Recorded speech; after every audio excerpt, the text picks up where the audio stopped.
பாண்டியன் குளம் என்கிற ஊர் இருக்குது. இங்கெல்லாம் மல்லர்கள் வாழ்கிறார்கள். அங்கே மல்லன்குளம்னு ஒரு ஊர் இருக்குது, பள்ளன்கோட்டை என்கிற ஊர் இருக்குது, மல்லன் கரைக்குளம்ங்கிற ஊர் இருக்குது. இப்படி வந்து தமிழர்களாகிய தமிழ் இனத்தின் தலைக்குடியாகிய இந்த மல்லர்கள் ஈழத்தில் மட்டுமல்ல இந்திய துணைக்கண்டம் முழுவதும் உலகமெங்கும் பரவி இருக்கிறாங்க. இதை கடல் பாண்டியர்களை குலதெய்வமாக கொண்ட ஒரே குடி மல்லர் குடியா. தம்பி மாரி செல்வராசனுடைய ஊர் புளியங்குடி, ஆதிச்சநல்லூர் பக்கத்தில், ஆதினத்த குடும்பநல்லூர். வீணான நெருக்கடிகளை இறுக்கங்களை உருவாக்குது. அப்படி இல்லை. எங்கள் மீது அரிஜனன் என்றும் ஆதி திராவிடன் என்றும் தாழ்த்தப்பட்டவன் என்றும் தலித் என்றும் எஸ்சி என்றும் இழிவு முத்திரைகளை குத்தி எங்களுடைய முகவரியை அளிக்கிற போது அதையெல்லாம் துடைத்தெறிந்து விட்டு நாங்கள் எங்கள் குலதெய்வத்தை நாங்கள் பாண்டியர்களை குலதெய்வமாக வழிபடக்கூடியவர்கள்.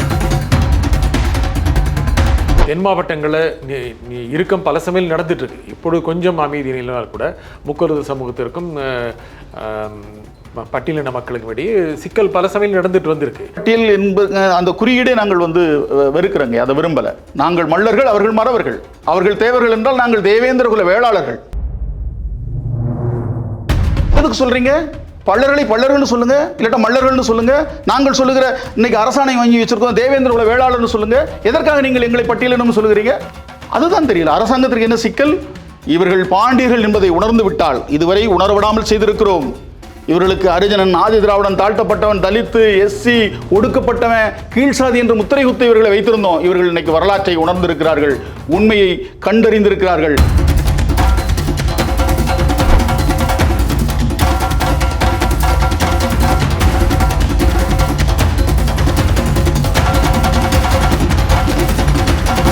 வணக்கம் ஆகாயம் நண்பர்களே. பாண்டியர்கள் பல்லர்களா? ஏன் இது போன்ற கருத்துக்கள் முன்வைக்கப்படுகின்றன? இதை பற்றி பேசுவதற்காக மல்லர் மீட்பு கழகத்தின் தலைவர் திரு செந்தில் மல்லர் இங்கு வந்திருக்கிறார். வணக்கம் திரு செந்தில் மல்லர். வணக்கம். பாண்டியர்கள் பல்லர்கள் போர் சித்தரித்து ஏன் நீங்கள் தொடர்ந்து கட்டுரை எழுதுறீங்க, கருத்துக்களை வெளியிடுறீங்க? என்ன காரணம்? சித்தரிப்பு கிடையாதுங்க, அது வந்து சரித்திரம், அது வந்து வரலாறு. உலக அளவில் அது வந்து மெய்ப்பிக்கப்பட்ட வரலாறு. இது மொழிஞாயிறு பாவாணர் தொடங்கி, வரலாற்றறிஞர் தேவ ஆசீர்வாதம் தொடங்கி, அதனுடைய தொடர்ச்சியாக பேராசிரியர் குருசாமி சித்தரனுடைய ஆய்வுகள், கோவை பல்கலைக்கழகத்தில் தமிழ்துறை தலைவராக இருந்த பேராசிரியர் அண்ணன் ஞானசேகரன் அங்கே வந்து அந்த ஆய்வுகளை கருத்தரங்கமாக நடத்தி ஆய்வு கோவையாக வெளியிட்டு, இன்றைக்கு வந்து என்னுடைய மீண்டலும் பாண்டியர் வரலாறு என்கிற ஒரு 7 ஆண்டு கால உழைப்பு. இது வெறும் வாய் வார்த்தையில் பேசப்படுகிற செய்திகள் அல்ல. பெருமைக்காக இங்கே யாரும் மாவிடிக்கவில்லை. வரலாற்று ஆய்வை நான் ஒரு பல்கலைக்கழகத்தினுடைய மாணவன், மனோன்மணியம் சுந்தரனார் பல்கலைக்கழகத்திலிருந்து வெளியேறி முழுமையாக ஒரு 7 ஆண்டு காலம் இந்த ஆய்விற்காக உழைத்து 700 பக்கங்களில் பல்லர்கள் தான் பாண்டியர்கள் என்பதை நான் வந்து மெய்ப்பித்திருக்கிறேன். இந்த வரலாற்று பேருண்மைக்கு வலு சேர்க்கிற வகையில் மொழியியல் ஆய்வாளர் ஐயா மாசோ விக்டரனுடைய ஆய்வுகளும் அவருடைய உரைகளும், அதை போல கடலியல் ஆய்வாளர் ஐயா ஒரிசா பாலு அவர்கள் தேடி திரட்டி தந்த தரவுகளும் இன்றைக்கு வலு சேர்த்து அரசியல் அரங்கில் இந்த வரலாற்று ஆய்வை நாம் தமிழர் கட்சியினுடைய தலைமை ஒருங்கிணைப்பாளர் அண்ணன் செந்தமிழன் சீமான் அவர்கள் தொடர்ந்து முழங்கி வருவது இந்த தமிழ் தேசிய ஓர்மைக்கான ஒரு அடிப்படை தானே ஒழிய இதை வந்து வேறு கோணத்தில் யாரும் பார்க்க வேண்டிய தேவையில்லை. 2 விஷயம் சொன்னீங்க. ஒன்று வந்து நீங்கள் செய்த ஆராய்ச்சி, இன்னொன்று நாம் தமிழர் கட்சி இதை முன்னிறுத்துவது. 2 விஷயம். முதலில் நீங்கள் செய்த ஆராய்ச்சி சொன்னீங்க. இது ஒரு முக்கியமான விஷயம். இது வரைக்கும் முக்கருத்து சமூகத்தினர், தேவ சமூகத்தினர் தான் பாண்டியன் அப்படின்னு சொல்லிட்டு வந்தாங்க, பாண்டியர்கள் சொல்லிட்டு வந்தாங்க. அந்த மாதிரி வரலாறுகள் உருவாக்கப்பட்டன, அது வரலாறுகள் பதிவு வந்துருக்கு. நீங்கள் வரலாற்றை திரித்து கூறுவதற்காக 7 ஆண்டுகள் எடுத்துட்டீங்களா? வரலாற்றை மாற்றி காண்பிப்பதற்காக இந்த முயற்சியை பண்ணீங்களா? இல்லை. அதாவது மெய்மை வரலாற்றை நிறுவுவதற்காக எடுத்துக்கொண்ட ஒரு ஆய்வு ரீதியான ஒரு முயற்சி. வரலாறு மாத்துறீங்களா நீங்கள்? இல்லை மாற்றலையா, மாற்றி பேசப்பட்டதற்கு இன்னைக்கு வந்து உண்மையை உணர்த்துறோம். உலக அரங்கில் அதை வந்து நிலைநிறுத்துறோம். உங்களுக்கு நாங்கள் ஒரே கேள்வி, இது நம்பப்பட்டு வந்ததை மாத்துறீங்க? நம்பப்படலை, எதுவுமே நம்பப்படலை, எதுவுமே நிறுவப்படலை. பலரும் பலவாறு சொல்லிக்கிறாங்க, அது அவர்களுடைய உரிமை. ஆனால் மல்லர்கள் தான், இந்த மல்லர் என்று இன்றைக்கு பேசப்படுகிற, பல்லர் என்று அறியப்படுகிற மல்லர் எனும் தேவேந்திர குல வேளாளர்கள் தான் மருதநில குடிகளாக, இவர்கள்தான் பாண்டிய மரபினர்களாக வரலாறு இன்றைக்கு வந்து பல செய்திகளை நமக்கு கொடுக்குது. இது உங்களுக்கு அரசு தோன்றியது மருத நிலத்திலா வேறு நிலத்திலா? நீங்களே சொல்லுங்கள். நம்ம 1ஆம் கல்லூரி பல்கலைக்கழகம் வரை படிச்சிருப்போம். 5 கோட்பாடு தான் தமிழர் வரலாறு. அந்த ஐந்திணை குறிஞ்சி, முல்லை, மருதம், நெய்தல், பாலை, இந்த ஐந்திணைகளில் நிலையான நிலைக்குடி என்பது மருத நிலக்குடிகள், மற்றதெல்லாம் அலைக்குடிகள். இதுதான் வாழ்க்கை முறை, இதுதான் தமிழருடைய தொடக்கம். அரசு தொடக்கம் என்பதே உழவு உற்பத்தி அரசு உருவாக்கம். உழவிலிருந்து தான், உற்பத்தியிலிருந்து தான் இந்த அரசு உருவாகி இருக்கிறது. இதற்கான சான்றுகள் தொல்காப்பியம் சொல்லுகிறது, வேந்தன் மேய தீம்புணர் உலகம் என்று. வேந்தன் மருத நிலத்தில் இருந்தான் என்று தொல்காப்பியம் சொல்லுகிறது. அந்த வேந்தன் என்கிற சொல்லுதான் இந்திரன் ஆகுது. அந்த வேந்தன் தான் பாண்டியன். அந்த பாண்டிய மரபுதான் பள்ளர்கள் என்பதற்கு வேர் சொல் ஆய்வுகள். இன்னைக்கு உங்களுக்கு பள் என்கிற சொல்லில் இருந்த பண் என்கிற சொல் வருது. பண்டி, பாண்டி, பாண்டியம், பாண்டியன் என்று வருகிறது. பள், பண்டி, பண்டி என்றால் வண்டியை குறிக்கிறது. பாண்டி என்றால் எருது. பள் எப்படி பாண்டியாகும்? அதுதான் மொழி ஆய்வு. நீங்கள் பாவாணரை படிக்கணும். பாண்டி என்பது ஏருக்கு பூட்டப்பட்ட காளை, அதாவது காடுகளில் திரிவதற்கு பேர் வந்து காளைங்க. ஏர் கூட்டல் தூ, எருது. அந்த எருதுக்கு இலக்கியத்தில் பாண்டி என்று ஒரு பெயர். பாண்டியம் என்றால் உழவு. கலித்தொகை சொல்லுகிறது, ஏறு பூட்டி உழவு செய்வதை பாண்டியம் செய்வோன் பொருளினும் என்று சொல்லுகிறது. அதே போல பரிபாடல் வந்து எருதை பூட்டி காளை மாட்டு வண்டியை ஓட்டுறதை வந்து அகவரும் பாண்டியம் என்று சொல்லுகிறது. பெருங்கதை என்கிற ஒரு நூல் எருது பூட்டக்கூடிய காளையை செஞ்சுவர் பாண்டியம் செல்கதி என்று சொல்லுகிறது. இந்த மொழியியல் அடிப்படையிலும் இலக்கியங்களை எடுத்துக்கொண்டு நாம் வந்து அதற்கு வந்து உலகத்திலேயே பாண்டியர் என்ற சொல்லுக்கு நான் தான் நேரடியாக முதல் பொருள் சொன்னேன். பாண்டியன் என்றால் உழவன் என்று பொருள். பாண்டியம் என்றால் உழவு, பாண்டியம் செய்தல் என்றால் உழவு செய்தல், பாண்டியன் என்றால் உழவன், உழவன் என்றால் மருத நிலத்தினுடைய குறியீடு. இந்த அடிப்படையிலிருந்து நாங்கள் பல்வேறு ஆய்வுகளை வந்து தேடி திரட்டி தருகிற போது இன்றைக்கு இப்போ ஊர் பெயர்கள் ஆய்வுகளை எடுத்து பார்க்கலாம். ஊர் பெயர் ஆய்வுகளை எடுத்து பார்த்தீங்கன்னா தென் தமிழகத்தில் பாண்டியருடைய அந்த பகுதிகளில் சாத்தூர் பக்கத்தில் வீரபாண்டியபுரம்னு ஒரு ஊர் இருக்குங்க. முழுக்க 1000 குடும்பங்கள் மல்லர்கள் வாழக்கூடிய ஊர். சுந்தரபாண்டியம்னு சிறுவிழுத்தூர் பக்கத்தில் சுந்தரபாண்டியம், சுந்தர பாண்டியபுரம், அழகிய பாண்டியபுரம், புதூர் பாண்டியபுரம்னு தூத்துக்குடி பக்கத்தில், ஸ்ரீவைகுண்டத்தில் வந்து பராக்கிரம பாண்டி என்கிற தன்னுடைய தலைவனின் பெயரில், தன்னுடைய முன்னோர்களுடைய பெயரிலே அந்த பெயரை தாங்கி 700 குடும்பங்கள் தனித்த மல்லர்கள் குடும்பங்கள். இங்கு மட்டுமல்ல, நீங்கள் ஈழத்திற்கு போய் பார்த்தாலும் யாழ்ப்பாணத்துக்கு அருகே வந்து பாண்டியன் தாழ்வு என்கிற ஊர் இருக்குது, பாண்டியன் குளம் என்கிற ஊர் இருக்குது. இங்கெல்லாம் மல்லர்கள் வாழ்கிறார்கள். அங்கே மல்லன்குளம்னு ஒரு ஊருக்கு, பள்ளன்கோட்டை என்கிற ஊர் இருக்குது, மல்லன் கரைக்குளம்ங்கிற ஊர் இருக்குது. இப்படி வந்து தமிழர்களாகிய, தமிழ் இனத்தின் தலைக்குடியாகிய இந்த மல்லர்கள் ஈழத்தில் மட்டுமல்ல இந்திய துணைக்கண்டம் முழுவதும் உலகமெங்கும் பரவி இருக்கிறாங்க. இதை கடலியல் ஆய்வாளர் ஐயா ஒரிசா பாலுனுடைய ஆய்வு சொல்லுகிறது. கிரேக்கத்தில் பாண்டியர்கள் ஆண்டார்கள். அவர்களுடைய பெயர், கடைசி பாண்டியனுடைய பெயர் கவுண்டியா பள்ளர் என்று இருப்பதை இன்றைக்கு வந்து நீங்கள் இணையத்தில் எடுத்து பார்க்கலாம். இப்படி உலகெங்கும் பாண்டியர் மரபு உழவு குடியாக, உழவு தொழிலை குலத்தொழிலாக கொண்ட குடியாக இருப்பதை நம்ம வந்து ஊர் பெயர் ஆய்வுகளில் பார்க்குறோம். அதை மாதிரி குலதெய்வ வழிபாடு, பாண்டியர்களை குலதெய்வமாக கொண்ட ஒரே குடி மல்லர் குடிங்கயா.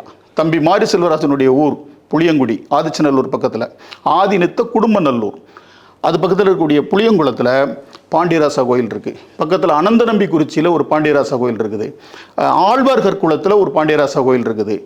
தென்னன் பாண்டியன் சாத்தன் கோயில்னு வசவப்புபுரம்னு ஒரு ஊரில் ஒரு பாண்டியராசா கோயில் இருக்குது. செய்துங்கநல்லூரில் சுந்தர பாண்டியன் சாத்தன் கோயில் இருக்குது.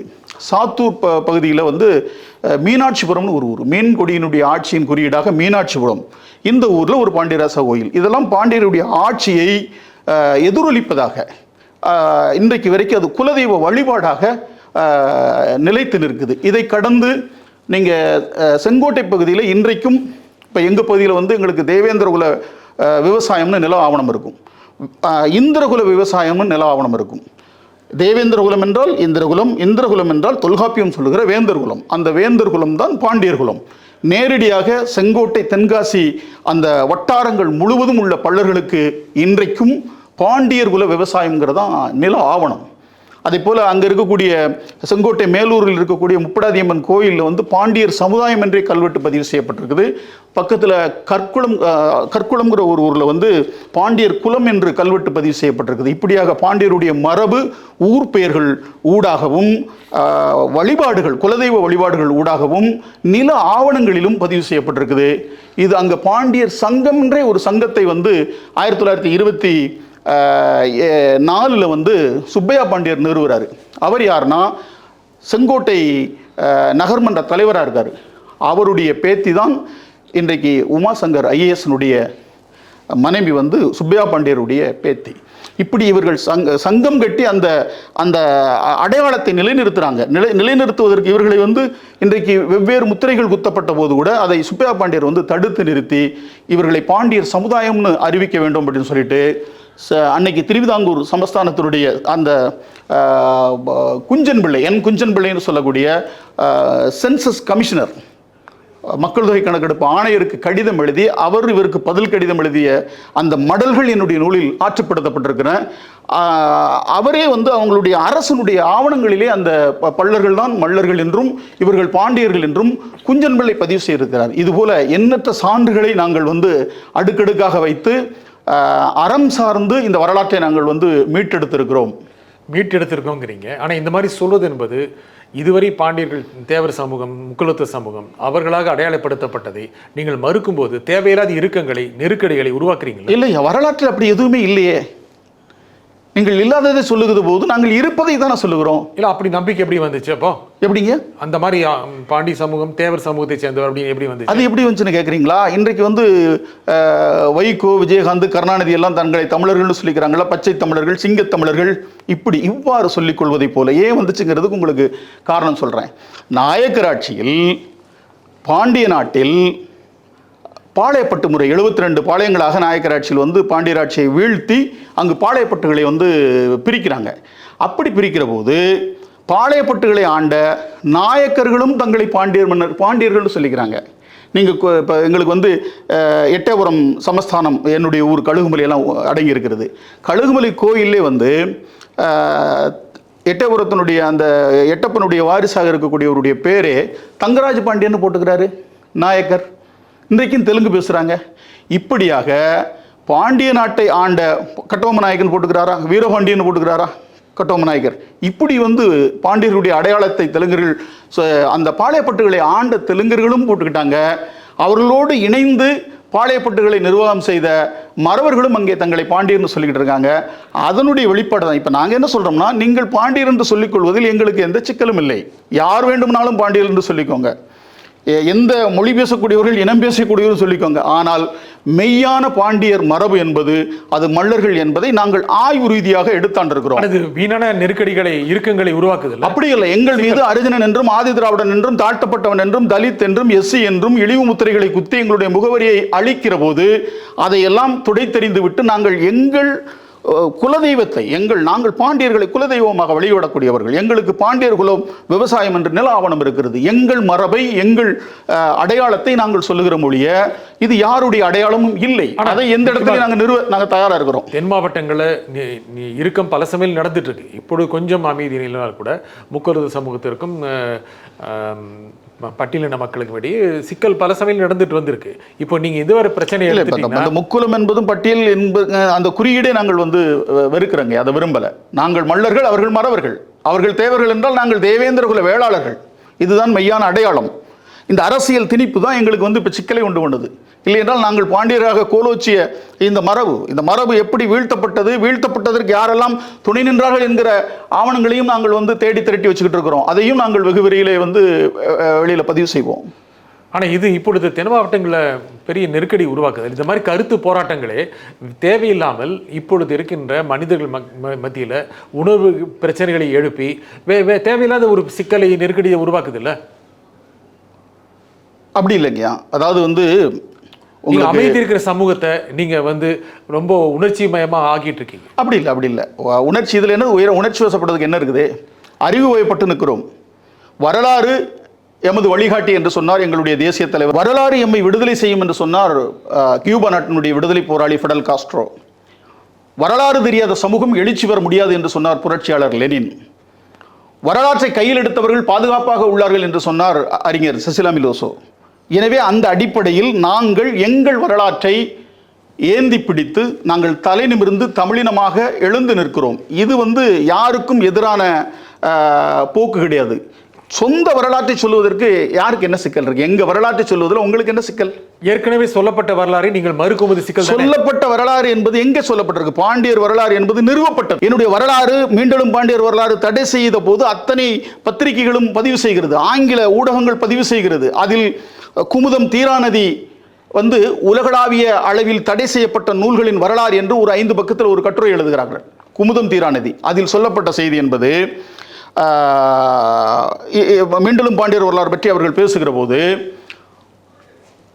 ஒவ்வொரு சாதியினரும் தாங்கள் புகழ்பெற்ற அரச வம்சாவளியை சார்ந்தவர்கள் என்று கூறிக்கொள்ள தீவிரமாய் செல்வட்டு கொண்டிருக்கும் இத்தருணத்தில், அங்கு உள்ள அந்த சொற்களை நான் அப்படியே பதிவு செய்கிறேன், கூட குறைய எதுவும் சொல்லலை. ஒவ்வொரு சாதியினரும் தாங்கள் புகழ்பெற்ற அரச வம்சாவளியை சார்ந்தவர்கள் என காட்டிக்கொள்ள தீவிரமாய் செயல்பட்டு கொண்டிருக்கும் இத்தருணத்தில் பள்ளர்கள் என்போர் உண்மையில் மல்லர்கள் என்றும் இவர்கள் பாண்டிய குல அரச மரபில் வருபவர்கள் என்றும் ஆய்வு ரீதியாக எடுத்தாளப்பட்டுள்ளது என்று குமுதம் தீராநதி இந்த ஆய்வுக்கு அங்கீகாரத்தை கொடுத்திருக்கிறது. அதே போல மலையாள மனோரமாவுடைய மாத இதழ் பாஷா போசனி 4 பக்க செய்தியாக இந்த செய்தியை எழுதினது. 2 பக்கம் என்னுடைய நேர்காணலும் 2 பக்கம் என்னை இந்த உழைப்பை பற்றிய கட்டுரையும் அவர்கள் கொடுத்தார்கள். இதுபோல அறிவுத்தளத்தில் ஊடகங்களில் அதை கடந்து எனக்கு வந்து இந்த நூலுக்கு பள்ளர்கள் தான் பாண்டியர் என்பதற்கு அணிந்துரையும் வாழ்த்துறையும் கொடுத்தவர்கள் ஆகச்சிறந்த ஆளுமைகள். அறிஞர் குணா, பேராசிரியர் நெடுஞ்செழியன், முனைவர் அருகோ, இதை போன்ற அறிஞர்கள். Tata institute of social science மும்பையினுடைய சமூகவியல் பல்கலைக்கழகத்தினுடைய பேராசிரியர் அவத்தி ராமையா, அடுத்து அண்ணன் தமிழ் தேசிய அரசியல் களத்தில் அண்ணன் புதுக்கோட்டை பாவணன் போன்றவர்கள், வரலாற்று ஆய்வாளர் பேராசிரியர் கலையரசு, இதுபோல எல்லோரும் அறிந்த எழுத்துப்பாவலர் ஐயா காசி ஆனந்தனுடைய வாழ்த்துறையோடு இந்த நூல் வந்திருக்கு. செந்தமிழன் சீமானவர்களும் அந்த நூலுக்கு வாழ்த்துறை கூறியிருக்கிறாரு.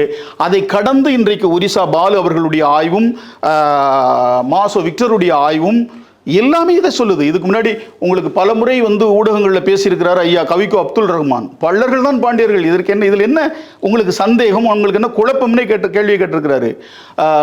தஞ்சை பல்கலைக்கழகத்தினுடைய தமிழ்துறை தலைவராகவும் துணை வேந்தராகவும் இருந்த மேசர் கதிர் மகாதேவன் அவர் பதிவு செஞ்சிருக்கிறாரு.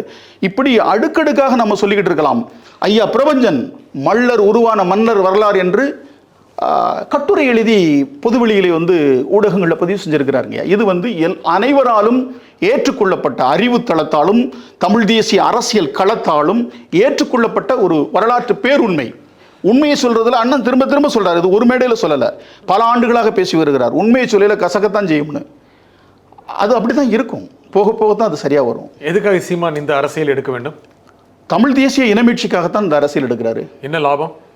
லாபம் இந்த இனம் மீட்சி வரணும், வீழ்த்தப்பட்ட சமூகம் மேலெழுந்து வரணும், அதிகார பகிர்வு அனைத்து தமிழர்களுக்கும் கிடைக்கணும் என்கிற ஒரு இலக்கோடு தான் இந்த தமிழ் தேசிய அரசியலை நன் செந்தமிழன் சீமான் அவர்கள் முன்னெடுத்து வருகிறார். அப்படின்னா முக்கருத்தர் வாக்கு கிடைக்காது இல்ல? வாக்குக்காக அவர் அரசியல் செய்யல, தமிழின மீட்சிக்காக அரசியல் செய்கிறார். ஆனால் வாக்கு முக்கியம் இல்லை. இல்லை, வாக்கு முக்கியங்கிறது அதுக்காக வந்து வரலாற்றை பேசாமல் இருக்க முடியுமா? உண்மையை பேசாமல் இருக்க முடியுமா? திராவிட கட்சிகள் செய்ததை போல, ஆரிய கட்சிகள் செய்ததை போல அரிதனன் என்று சொல்லிக்கிட்டு இருக்க முடியுமா மண்ணின் மக்களை? ஆதி திராவிடர் என்று சொல்ல முடியுமா? அந்த அருவருப்பான அரசியலை ஒருபோதும் அண்ணன் செந்தமிழன் சீமான் செய்ய மாட்டார். பள்ளர்கள் தான் பாண்டியர் என்பதை அவர் தொடர்ந்து முழங்குவார். அதன் மூலம் முக்குளத்திர வாக்குகள் கிடைக்கும். யாருடைய வாக்கை பற்றி அவர் கணிசமான வாக்குகள் உங்களுக்கு தெரியும். அதை நீங்க பகுதியிலிருந்து, அதாவது உண்மையை சொல்லாமல் எப்படி ஒரு உண்மையான அரசியலை கட்டமைக்க முடியும் சொல்லுங்க? பள்ளர்கள் தான் பாண்டியர் என்பதை எந்த கொம்பனாலும் மறுக்க முடியாது. இந்த கருத்தை சொன்னவர் இந்த கருத்தை சொன்னவர் இந்திய அளவில் எழுத்தாளருக்கான உயரிய விருது என்று சொல்லக்கூடிய சாகித்ய அகாடமி விருதை பெற்று வந்த அஞ்ஞாடி நாவலுக்காக அந்த விருதை பெற்ற ஐயா பூமணி சொல்லுகிறார், பள்ளர்கள் தான் பாண்டியர்கள் என்பதை எந்த கொம்பனாலும் மறுக்க முடியாது என்று. இது போன்ற அத்தனை அறிஞர் பெருமக்கள், நீங்கள் சொல்லுகிற அந்த கருத்தை ஏதாவது ஒரே அறிஞர் சொல்லான்னு சொல்லுங்க, நீங்க சொல்லுங்க, கேள்விப்பட்டிருக்கிறீங்களா? அப்போ உண்மைகள் வெளிப்படுகிற போது பொய்மை வந்து பொசுங்கத்தான் செய்யும். ஆனா சமூகம் கொதிப்படையும் இல்லை, அதெல்லாம் கொதிக்காது. உண்மையை வந்து நீங்க வந்து உணர்த்துற போது, கடந்த 50 ஆண்டு கால வரலாறு, 50-60 ஆண்டுகளுக்கு முன்னாலேயே அந்த பகுதியில் அதிக அளவுக்கு சிக்கல்கள் இல்லை. நீங்கள் அப்ப எங்களை தலித்துன்னு சொல்லல, நாங்க கொதிக்க வேண்டியது இருக்கும்ல. நீங்க தாழ்த்தப்பட்டவங்க ஊடகங்களும் அரசு நிறுவனங்களும் அரசாணையை மீறி இன்றைக்கும் பேசிக்கிட்டு இருக்குது.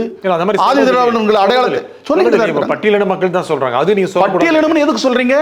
பல்லர்கள்னு சொல்லுங்க, இல்லாட்டா மல்லர்கள்னு சொல்லுங்க. நாங்கள் சொல்லுகிற இன்னைக்கு அரசாணை வாங்கி வச்சிருக்கோம் தேவேந்திர குல வேளாளர்னு சொல்லுங்க. எதற்காக நீங்கள் எங்களை பட்டியலினம் சொல்லுகிறீங்க? பட்டியலினம் சொல்றாங்க, நீங்க வந்து பிற்படுத்தப்பட்டோர் பட்டியல் இருக்கிற மட்டும் ஒவ்வொரு சமூகத்தினுடைய பேரை சொல்றீங்க. அவர்களை ஏன் பிற்படுத்தப்பட்டோர் பட்டியல் சொல்லல? மிகவும் பிற்படுத்தப்பட்டோர் பட்டியல் ஏன் சொல்லல? அவர்களை மட்டும் குறியீடுகள், அவர்களுடைய குடியீடுகள் சொல்லக்கூடிய இந்த ஊடகமும் இந்த அரசும் அரசியல்வாதிகளும் எங்களை மட்டும் ஏன் வந்து தனித்து சிறுமைப்படுத்துகிற நோக்கத்தில் இப்படி ஒரு கருத்தை நீங்கள் முன்வைக்கிறீர்கள்? ஆனால் அதான் பட்டியலிருந்து வெளியேற்றும் கேள்வி. நாங்கள் வெளியே இருக்கிறோம், உள்ளே இருக்கிறோம். எங்களை ஏன் அப்படி நீங்கள் அடையாளப்படுத்த வேண்டும்? எங்களை தேவேந்திர குல வேளாளர் என்று அடையாளப்படுத்துங்கள். இன்னும் அதற்கு அழுத்தமான பொருளை சொல்லுகிறோம். நாங்கள் பாண்டியர் சமுதாயம், எங்களை பாண்டியர் சமுதாயம் என்றுதான் நீங்கள் அடையாளப்படுத்த வேண்டும். அந்த மாதிரி நீங்க கேட்கறது மூலம் ஒரு அரசாங்கம் நாங்கள் வரலாற்றை தருகிறோம், ஆவணத்தை தருகிறோம், ஆதாரத்தை தருகிறோம். உங்களுக்கு என்ன இதில் சிக்கல்? என்ன சிக்கல் அரசாங்கத்திற்கு? அதுதான் தெரியல. அரசாங்கத்திற்கு என்ன சிக்கல்? இவர்கள் பாண்டியர்கள் என்பதை உணர்ந்து விட்டால், இதுவரை உணர்விடாமல் செய்திருக்கிறோம். இவர்களுக்கு அரிஜனன், ஆதி திராவிடன், தாழ்த்தப்பட்டவன், தலித்து, எஸ்சி, ஒடுக்கப்பட்டவன், கீழ்சாதி என்று முத்திரை குத்து இவர்களை வைத்திருந்தோம். இவர்கள் இன்னைக்கு வரலாற்றை உணர்ந்திருக்கிறார்கள், உண்மையை கண்டறிந்திருக்கிறார்கள். மீண்டும் இவர்கள் மீண்டெழுந்தால், பாண்டியர்களாக மீண்டெழுந்தால் அதிகாரத்தை நோக்கி பாய்வார்கள்.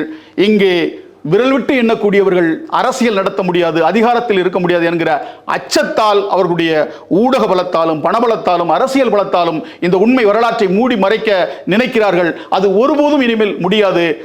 எத்தனை அரசியல்வாதிகள் வந்தாலும், இன்னும் வெளிப்படையாக சொல்கிறோம், எத்தனை கருணாநிதி வந்தாலும் ஜெயலலிதா வந்தாலும் எங்களுடைய வரலாற்றை இனிமேல் மூடி மறைக்க முடியாது. பாண்டியன் சொல்லிக்கிறது மூலம் ஒரு அங்கீகாரம் கிடைக்குங்கிறீங்க. அங்கீகாரம் இல்லை, எங்களுடைய பெயரை நாங்கள் சொல்லுகிறோம். சொல்ல விடாமல் செய்திருந்தார்கள், இப்போது சொல்லுகிறோம். நீங்க சொல்லிக்கிட்ட சமூகம் சொல்லுங்கிற அவசியம் இல்லை. இல்லை, நாங்க சொல்லுங்க, எங்க சமூகம் சொல்லுது. எங்க சமூகமே பாண்டியர் சமுதாயம். எங்களை வந்து நீங்க அரிஜனன்னு சொல்லல, ஆதி திராவிடன் சொல்லல, தாழ்த்தப்பட்டோன்னு சொல்லல, தலித்துன்னு சொல்லல. அவர்களை நோக்கி எந்த ஊடகமும் கேள்வி கேட்கலையே. எப்படி நீங்கள் சொல்ல போச்சு? தமிழர்களை தமிழில் மொழியில் இல்லாத ஒரு சொல்லை கொண்டு எப்படி நீங்க சொல்ல போச்சு? அப்படிங்கிற நீங்க வந்து எங்கள் பக்கம் நிக்கல, அறத்தின் பக்கம் யாருமே நிக்கல. அதிகார வர்க்கமும் அரசும் தொண்டு நிறுவனங்களும் சொன்னதை சொல்லி எங்களை நீங்கள் அழுத்தினீர்கள். இப்போ நாங்கள் வந்து உடைச்சிட்டு வெளியில் வந்திருக்கிறோம். நீங்கள் சொன்னீங்க அரிஜன் என்று சொன்னது தாழ்த்தப்பட்டவன், ஒடுக்கப்பட்டவன், கீழ் ஜாதி, இதெல்லாம் வேண்டாம் சொல்லி தான் பட்டியலின சொன்னாங்க. நீங்க பட்டியலும் வேண்டாம் சொல்லி, அதுவும் வேண்டாம், தேவேந்திர குல வேளாளர்கள் சரி, தேவேந்திர குல வேளாளர் என்று அறிமுகப்படுத்தப்பட்டது, அடையாளப்படுத்தப்பட்டது. இப்போ அதெல்லாம் வேண்டாம், பாண்டியன்னு சொல்லுங்க. அப்படியே தேவேந்திர குல வேளாளர் தான் பாண்டியர்கள். வேந்தர் குலம் என்றாலே அதான் சொல்லணும்ல. தேவேந்திர குலம் என்றால் இந்திரகுலம், இந்திரகுலம் என்றால் வேந்தர் குலம், வேந்தர் குலம் என்றால் பாண்டியர் குலம். இந்த மெய்மையை ஏற்கிறதுல என்ன சிக்கல் இருக்குது? இதில் ஏதாவது தவறு இருக்குதா, பொய் இருக்குதா? இந்த வரலாற்றை நீங்கள் வந்து மறுக்க வேண்டிய தேவை என்ன? இதுவரை யார் அதை கையகப்படுத்தி வைத்திருந்தார்? யாரும் கையகப்படுத்தல. ஆய்வு ரீதியாக மீண்டும் பாண்டியர் வரலாறு என்கிற என்னுடைய ஆவணம் தான் அதை நிறுவியது. உயர்நீதிமன்றமே அந்த நூலுக்கு வந்து மிகப்பெரிய அங்கீகாரத்தை வழங்கி இருக்கிறது. அந்த நூல் தமிழ்நாடு அரசு தடை செய்யப்பட்டது. இது மிகப்பெரிய உழைப்பு. யார் இந்த செந்தில் மல்லர் என்று மிகப்பெரிய விவாதமே இதே சென்னை உயர்நீதிமன்றத்தில் நடந்து இவ்வளவு பெரிய தரவுகளை கொடுத்திருக்கிறான்னு சொல்லிட்டு, இது தடுக்கப்படக்கூடாதுன்னு சொல்லிட்டு, அதில் இருக்கக்கூடிய சிறு சிறு குறைகளை களைந்து அதை வெளியிடணும்னு சொல்லி உயர்நீதிமன்றமே இந்த வரலாற்றை ஏற்றிருக்கிறது. இதற்கு மேல் உங்களுக்கு என்னையா சிக்கல் என்று நாங்கள் கேட்கிறோம். ஆனால் அடிப்படையில் இது ஒரு வாக்கு வங்கி அரசியல் தானே. இது பெரும் சமூக மக்கள், முக்கொழுத்த சமூக மக்கள், அவருடைய வாக்கு எல்லா கட்சிகளுக்கும் தேவைப்படுகிறது. நீங்கள் ஆய்வுபூர்வமாக மல்லர்கள் அல்லது பல்லர்கள், இவர்கள் தான் பாண்டியர்கள் சொல்வதன் மூலம் என்ன லாபம் இருக்கிறது அரசியல் கட்சிகளுக்கு? அதாவது உண்மையை சொல்லுகிறோம். எங்களுடைய பெயரை நாங்கள் சொல்லுகிறோம். இதில் யார் உங்களுக்கு என்ன நட்டம் இருக்குன்னு சொல்லுங்க. இல்லை, உங்களால் என்ன லாபம் இருக்கு? இல்லை, எங்களால் உங்களுக்கு என்ன நட்டம்? இல்லை, உங்களால் லாபம் இல்லையே. அப்படி கிடையாது. உங்களுக்கு லாபத்துக்காக நாங்கள் இதை பேசலை. நீங்க பேசிட்டு இருங்க. நாங்கள் உண்மையை பேசுகிறோம், சத்தியத்தை பேசுகிறோம். நீங்கள் இந்த வரலாறு பொய் என்று கருதக்கூடியவர்கள் இதை மறுக்கிறதுக்கு ரெண்டு வழி இருக்குங்க. ஒன்று, நீங்கள் உயர்நீதிமன்றத்தை நாடுங்கள். பல்லர்கள் பாண்டியர் இல்லை, இந்த ஆய்வு சொல்லுகிறது பொய் என்று நீங்கள் உயர்நீதிமன்றத்தில் போய் நீங்கள் நீதியை பெறலாம். ஒன்று. இன்னொரு வழி, பல்கலைக்கழகத்தை நாடுங்கள். நாடி அங்கே மறுப்பாய்வு என்று ஒரு ஆய்வு முறை இருக்குது. இந்த நூலுடைய ஆய்வு பொய்யானது, இதை மறுத்து நான் முனைவர் பட்டம் பெற போறேன் அப்படின்னு நீங்கள் ஒரு முனைவர் பட்டத்தை வாங்குங்க, உலகம் ஏற்கும். அதை விட்டுட்டு வெட்டி பேச்சு பேசுவதனால, சாதி வெறியை வெளிப்படுத்துறதுனால எதுவும் ஆகாது. நீங்க ஜாதி பிரச்சனை உருவாக்குறீங்க. இல்ல ஐயா, வரலாற்றை நாங்கள் நிறுவுகிறோம், சான்றுகளின் அடிப்படையில் நிறுவி இருக்கிறோம். அந்த அதில் யாரும் அதை கண்டு குழம்பவும் வேண்டாம், புலம்பவும் வேண்டாம். உங்களுக்கு வரலாறு இருந்தால் நீங்கள் பேசுங்கள். நீங்க கொதிக்க வைக்கிறீங்க, நீங்க ஜாதி மோதலை உருவாக்குறீங்க. நீங்க தன்னால இரு ஜாதி இடையே மோதலை உருவாக்க முயற்சி ஒரு மோதலும் வராது. அதற்கான சூழலே இல்லை. இன்னைக்கு வந்து அறிவு சார்ந்த சமூகம். நான் என்ன சொல்றேன்னா, ஐந்திணை கோட்பாடு தான். நீங்க இலக்கியத்தை எடுத்து பாருங்க, வரலாற்று தரவுகள் எடுத்து பாருங்க, அரசு எங்கே தோன்றியதுன்னு பாருங்க, வேந்தன் எங்கே இருந்தான்னு பாருங்க. பாண்டியன் என்றால் அரசு தோன்றியது மருத நிலத்திலா வேறு நிலத்திலா சொல்லுங்க. அரசை தோற்றுவித்தவருடைய குலத்தொழில் உழவு தொழிலா வேறு தொழிலா நீங்கள் சொல்லுங்கள். இதில் நீங்கள் நாம் தமிழர் கட்சியும் கொண்டு வரீங்க, அவர் தொடர்ந்து பேசுகிறாருன்னு சொல்கிறீங்க. அது வந்து ஒரு தமிழ் தேசியத்துடைய ஒரு எழுச்சிக்காக அல்லது வந்து ஒரு நிர்மாணத்திற்காக இது பயன்படும் அப்படிங்கிறீங்க. ஆமாங்க, அதுதானே உண்மை. ஒரு குழப்பம் இல்லை, தெளிந்து வருகிறார்கள். தமிழ் சமூகம் தெளியுது, ஈழத்தமிழர்கள்ட்ட தெளிவு வருது, உலகத் தமிழர்கள் இதை உற்று நோக்குகிறார்கள். யாராவது ஒரு அரசியல் ஆளுமை பொதுவெளியில் வந்து பொய் சொல்ல முடியுமாயா? தொடர்ந்து வரலாற்று ரீதியான கருத்தை நீங்களே சொல்லுங்க. இதில் உண்மை இல்லாமல் அண்ணன் செந்தமிழன் சீமான் வந்து இதை பேசுவாரா? இதில் உண்மைத்தன்மை இல்லாமல் அடுக்கடுக்கான சான்றுகளை வந்து அவர் உள்வாங்க போய்த்தானே இதை வந்து பொது மேடையில் தொடர்ந்து பேசுகிறார். ஒரு விழுந்து கிடந்த அடையாளத்தை இழந்து கிடந்த ஒரு சமூகம் அடையாளத்தோடு தமிழ் தேசியமாக எழணும் அப்படிங்கிறதுக்காக தான் இந்த கருத்தை வந்து முன்வைக்கிறார். இது அடிப்படையிலேயே இந்த சமூகத்திலேயே, மல்லர் சமூகத்திலேயே, பல்லர் சமூகத்திலேயே, தேவேந்திர குல வேளாளர் சமூகத்திலேயே பிளவு உருவாக்குமா இல்லையா? ஒருபோதும் உருவாக்காது. முழுக்க முழுக்க இது வந்து அதாவதையா இது வந்து நான் வந்து சொன்ன கருத்து கிடையாது.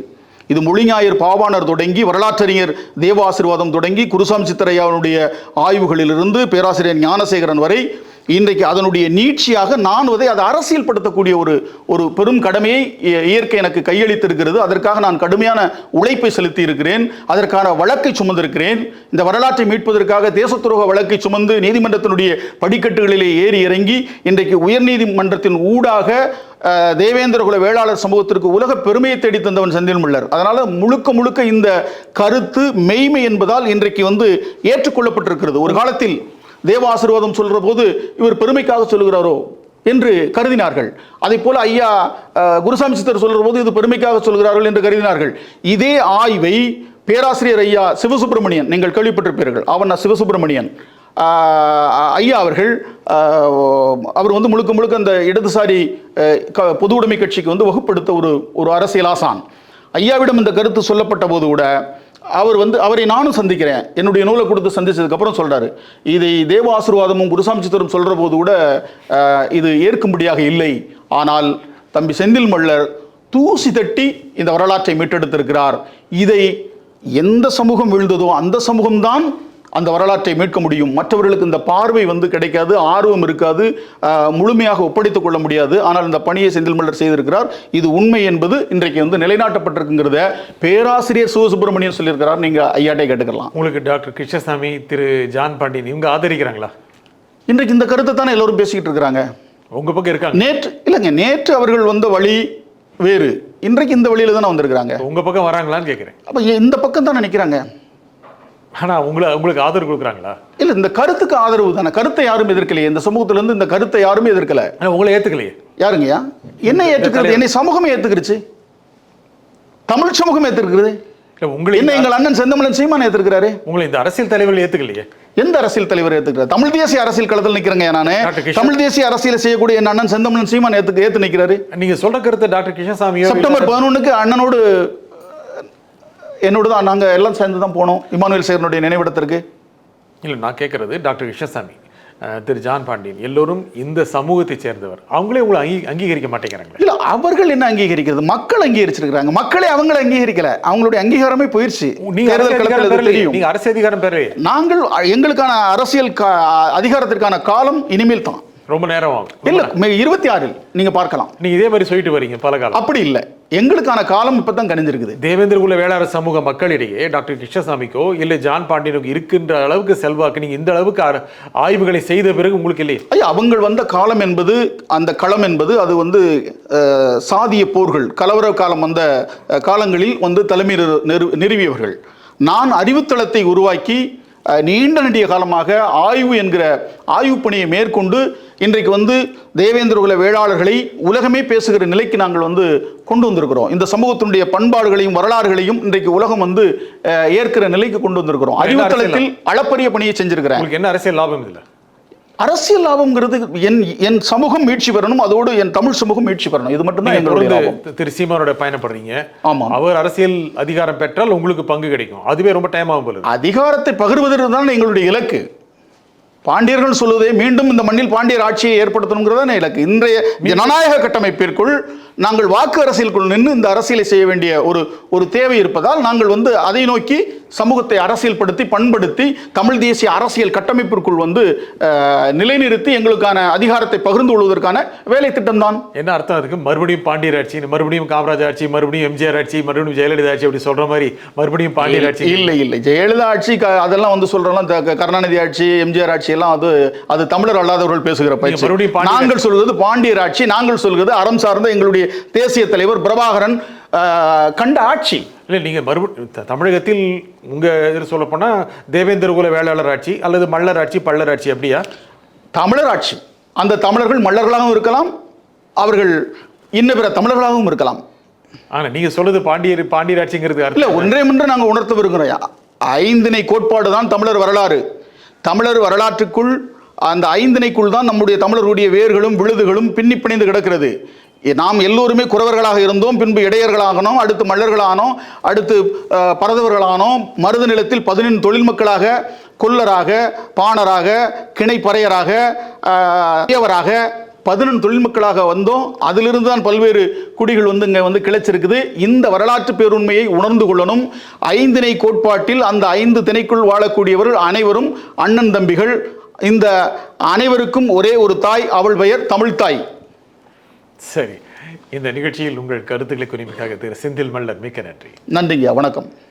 மீண்டும் ஒரு நிகழ்ச்சி சந்திப்போம். நன்றி, வணக்கம்.